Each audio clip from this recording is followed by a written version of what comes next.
Assalamualaikum warahmatullahi wabarakatuh. Saya Mega Fitriyanti SPD, calon guru penggerak dari UPT SDN 06 Batu Basa, Kecamatan Pariangan, Kabupaten Tanah Datar, Provinsi Sumatera Barat, angkatan ke-8. Kali ini saya akan membahas modul 1.1a6 mengenai demonstrasi kontekstual pemikiran filosofi Ki Hajar Dewantara. Ki Hajar Dewantara adalah seorang aktivis kemerdekaan, pelopor pendidikan sejak zaman kolonial, dan juga seorang pendiri Taman Siswa. Bernama Raden Mas Suwardi Suryaningrat, lahir pada tanggal 2 Mei 1889, beliau juga dikenal sebagai seorang bangsawan Jawa. Pada tahun 1959, atas jasa-jasanya dalam mengembangkan pendidikan di Indonesia, Ki Hajar Dewantara dianugerahi gelar sebagai Bapak Pendidikan Nasional oleh Presiden Soekarno. Berikut adalah azas pemikiran Ki Hajar Dewantara.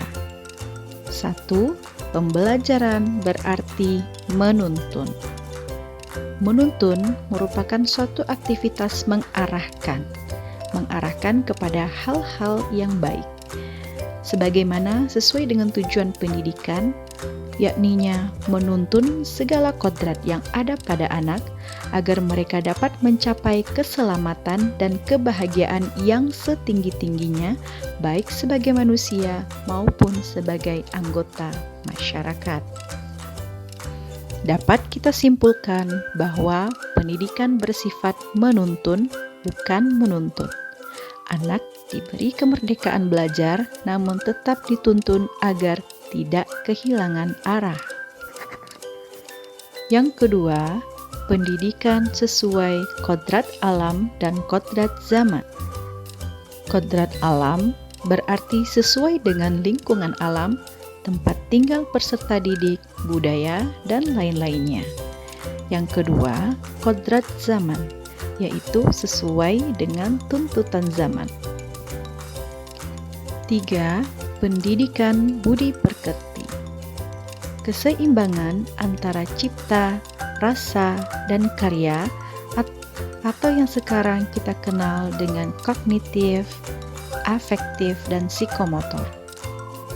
Peserta didik dilatih untuk dapat peka terhadap diri sendiri dan orang lain di sekitarnya, atau kita sebut dengan pendidikan karakter. Berikut adalah trilogi pendidikan Ki Hajar Dewantara. Ing ngarso sum tulodo, artinya di depan memberi contoh. Sebagai seorang guru haruslah menjadi tuntunan atau panutan dari siswanya.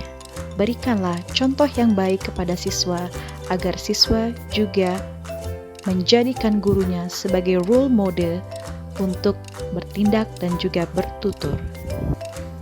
Ing madio mangun karso, di tengah memberi semangat. Selalu berikan semangat kepada anak walaupun dalam keadaan apapun. Berikan mereka semacam motivasi, penguatan agar mereka bisa mencapai kebahagiaan dan keselamatan dalam pembelajaran. Yang ketiga, tutwuri handayani, dari belakang memberi dorongan. Berikanlah dorongan, motivasi, dan sebagainya kepada anak agar anak merasa dapat diperhatikan, dapat melaksanakan kegiatan pembelajaran, merasa dihargai, merasa dicintai, merasa benar-benar dituntun selama pembelajaran.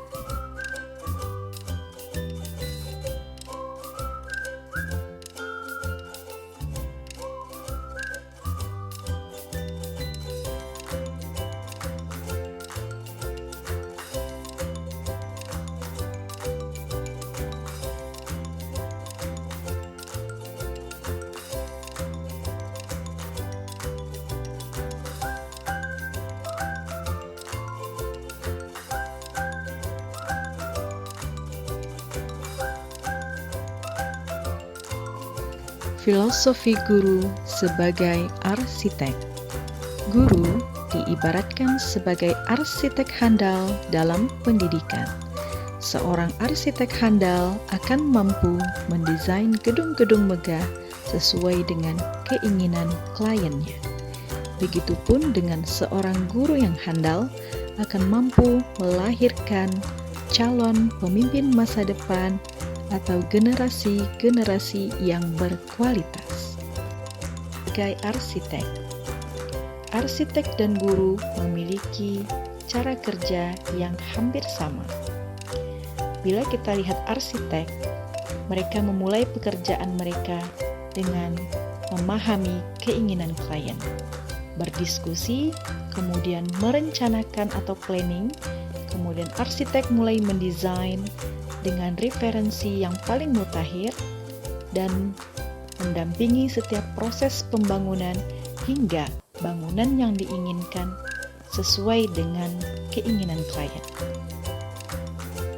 Dan jadilah bangunan sesuai dengan rencana. Begitupun dengan guru. Guru harus memahami tujuan dari pendidikan, menentukan planning terhadap peserta didik, mendesain pembelajaran yang menyenangkan, berpihak kepada murid, mendampingi proses kemajuan siswa, memberi arahan, motivasi, dorongan, sehingga terbentuklah siswa yang memiliki karakter dan sesuai dengan tuntutan zaman. Bila kalian pernah melihat bangunan Burj Khalifa yang ada di Dubai, ya, itu adalah salah satu mahakarya arsitektur tertinggi dan termegah di dunia. Mega proyek ini dibangun tentu dengan perencanaan yang matang, arsitek yang handal, dan modal yang besar. Begitupun dengan mendidik manusia, membangun karakter budi pekerti yang mencerminkan budaya bangsanya. Peran guru tentu menjadi andil besar dalam pembentukannya.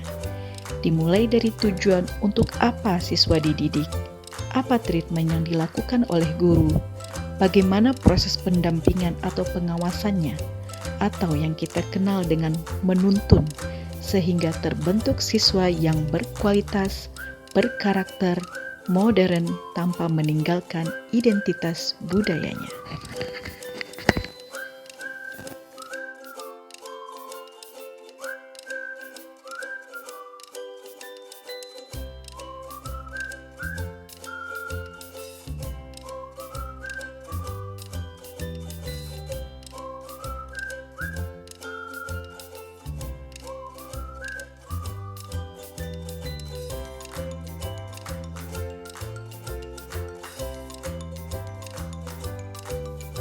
Dalam pengaplikasian pemikiran Ki Hajar Dewantara di sekolah, tentu ada beberapa hambatan yang dialami. Di antaranya, masih rendahnya motivasi murid dalam mengikuti program-program yang telah disiapkan di sekolah. Kemudian, kemampuan guru yang masih kurang menyeluruh terhadap pemikiran Ki Hajar Dewantara, yakninya pembelajaran yang berpihak pada murid. Sementara pada saat ini kita masih sering menggunakan teacher center sebagai acuan dalam pembelajaran.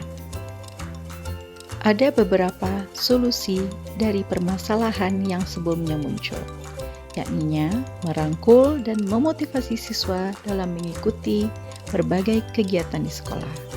Selanjutnya, menggunakan metode pembelajaran yang nyaman dan berpihak kepada murid.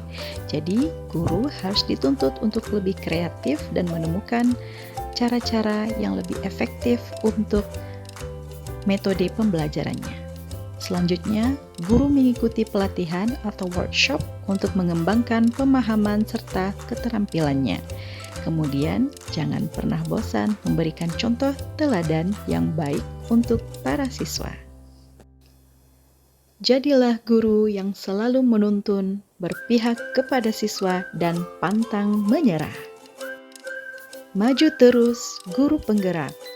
Salam guru penggerak, tergerak, bergerak, menggerakkan. Assalamualaikum warahmatullahi wabarakatuh.